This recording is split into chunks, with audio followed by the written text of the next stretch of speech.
Hello, may adlaw mga boss. Ato na pong hisgutan karon ang about sa computation sa pag-ibig o sa PhilHealth. So, sugdan nato sa pag-ibig. Ang pag-ibig, ang computation ani, kung less than 1.5 ang imong monthly, 1% lang siya. So, 1% ang imuha, 1% pod sa employer. Mo na siya ang ikalta sa imuha. Kung pananglitan nga ako na, about sa 1.5 lang. Pero kung 1.5 pataas, 2% na siya. Tapos ang basihan din sa 2%, kung 10,000 below ka, 2% ang kaltas. Pero kung 10,000 above ka, ang imong multiplier kanirang 10,000. Okay?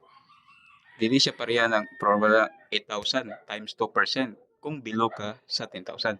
Pero kung 10,000 above ka, 10,000 ra jud siya ang imong kuan, for example 2% man. So pila 2% sa 10,000, 200. So para example, para maklaro, kung 15,000 ang imong bulan, panalitan 15,000 imong bulan.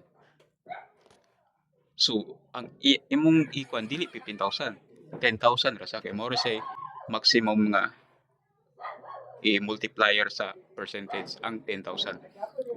So, panalitan kung 10,000 times kuan, 200. So, mo na siya calculate. 200 po sa employer, 200 po mo. So, mabot na sa pag-ibig is 400.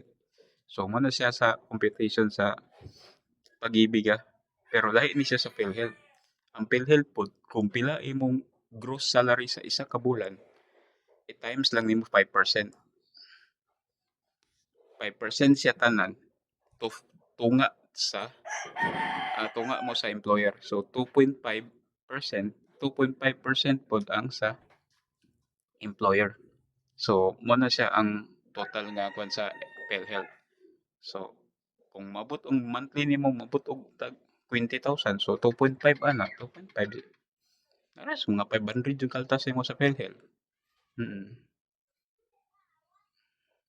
So mo na siya ang computation. So sunod kung unsay gusto niyo balaan, comment lang sa below.